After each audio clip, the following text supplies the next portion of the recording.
India versus ইংল্যান্ডের test series শুরু হতে চলেছে। 20 জুন থেকে প্রথম সিরিজ শুরু হবে। আপনারা সবাই জানেন ইন্ডিয়া ভার্সেস ইংল্যান্ডের টেস্ট সিরিজ শুরু হতে চলেছে।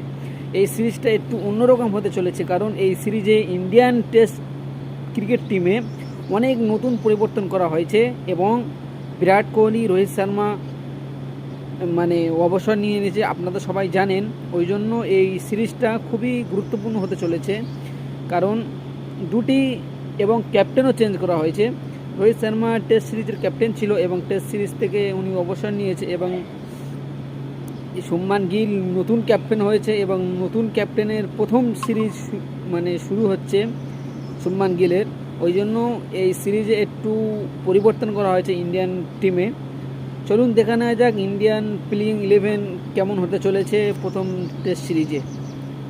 আপনারা যদি আমার এই চ্যানেলে নতুন হয়ে থাকেন তাহলে চ্যানেলকে সাবস্ক্রাইব করে রাখুন এরকম ভিডিও পেতে, আর ভিডিওটি ভালো লাগলে লাইক, কমেন্ট, শেয়ার করবেন। চলুন ভিডিওটি শুরু করা যাক। প্রথমে আসবো ওপেনিং করবে প্রথমে KL রাহুল।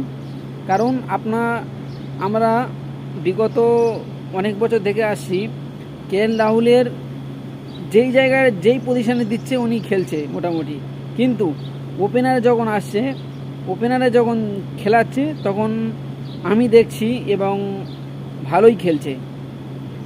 KL রাহুল যখন ওপেনারি পজিশানে খেলছে তখন ভালোই খেলছে, এবং গত যে টেস্ট সিরিজ ছিল অস্ট্রেলিয়ার বিরুদ্ধে খুবই দুর্দান্ত খেলেছে। একটি পার্টনারশিপ করেছিল জয়সওয়াল এবং KL রাহুল, দুজন ওপেনিং করতে এসে খুবই সুন্দর। ওই জন্য আমি KL রাহুলকে ওপেনিং হিসেবে রাখবো। দ্বিতীয় ওপেনিং হিসেবে রাখবো জয়সওয়াল ছাড়া তো আর কোনো অপশান নেই। জয়সওয়াল বর্তমান ভারতের খুবই দুর্দান্ত একটা ওপেনার, খুবই দুর্দান্ত। ওনাকে ছাড়া আর অন্য কোনো ভাবাই যায় না। জয়সওয়াল এবং KL রাহুলকে আমি ওপেনার হিসেবে রাখবো। দ্বিতীয় আসবে ক্যাপ্টেন শুভমান গিল। আপনারা সবাই তো জানেন শুভমান গিল IPL-এ দুর্দান্ত ফর্মে ছিল, গুজরাটের হয়ে দুর্দান্ত খেলেছে এবং খুবই সুন্দর রান করেছে, পারফরমেন্স করেছে। ক্যাপ্টেন থাকবে 3 নম্বরে, এবং 4 নম্বরে কে থাকবে এটাই সবথেকে বড় প্রশ্ন। 4 নম্বরে ব্যাট করতে আসবে কে? কারণ 4 নম্বরে আমাদের লেজেন্ড, আমাদের কিং, আমাদের ক্রিকেটের রাজা কিং কোহলি 4 নম্বরে খেলতো। সেই 4 নম্বর জায়গাটা কে নেবে? এখানে 3টে প্রশ্ন আসবে: নীতিশ কুমার রেড্ডি, সাই সুদর্শন এবং কারুণ নায়ের। 3 জনের মধ্যে কে খেলবে? আপনারা কি মনে করেন অবশ্যই কমেন্ট বক্সে জানাবেন। আমি মনে করি এই জায়গাটায় সাই সুদর্শনের খেলা উচিত, এবং আমি আশা করছি সাই সুদর্শন খেলবে। কারণ সাই সুদর্শন যে IPL-এ যা দুর্দান্ত ফর্ম, যা দুর্দান্ত খেলেছে, সত্যি অসাধারণ। সাই সুদর্শন খুবই সুন্দর প্লেয়ার, এবং পার্পল ক্যাপ, অরেঞ্জ ক্যাপ, সবচেয়ে রান টেকার হয়েছে সাই সুদর্শন। 759 রান করেছে।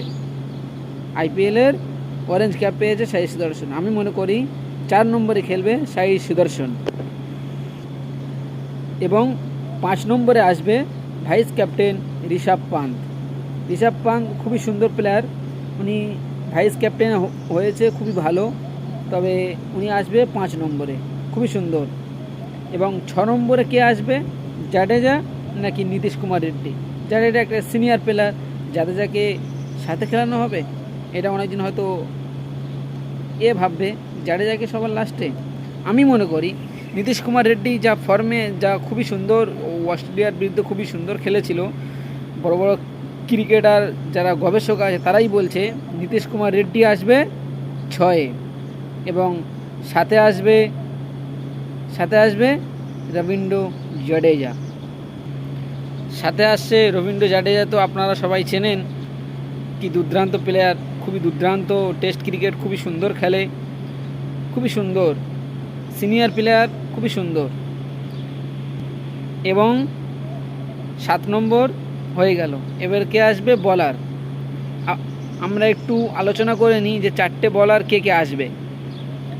প্রথমে তো আসবে জাসপ্রীত বুমরা, মোহাম্মদ সিরাজ, এবং অনেক দিন পরে আমাদের আশা পূর্ণ হলো। আর্শদীপ সিং সুযোগ পেল টেস্ট ক্রিকেট টিমে, টেস্ট টিমে সুযোগ পেল আর্শদীপ সিং।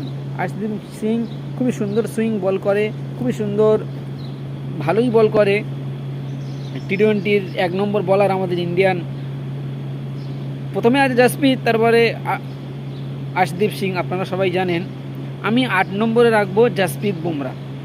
জাসপ্রীত বুমরা ছাড়াই তো কোনো কাজই মানে এই টিমটা তৈরি করাই যায় না। জাসপ্রীত বুমরা 8 নম্বরে, এবং 7 নম্বরে থাকবে মোহাম্মদ সিরাজ। আপনারা তো সবাই চেনেন, আগুন বলার, বারুদ, মিয়া ভাই। 8 নম্বরে থাকবে মোহাম্মদ সিরাজ, এবং 9 নম্বরে থাকবে আর্শদীপ সিং। 9 নম্বরে থাকবে আর্শদীপ সিং, এবং 8 নম্বরে জাসপ্রীত বুমরা, 9 নম্বরে মোহাম্মদ সিরাজ, 10 নম্বরে আর্শদীপ সিং। 11 নম্বরে কে থাকবে? এটাই সবথেকে বড় প্রশ্ন, 11 নম্বরে কে থাকবে?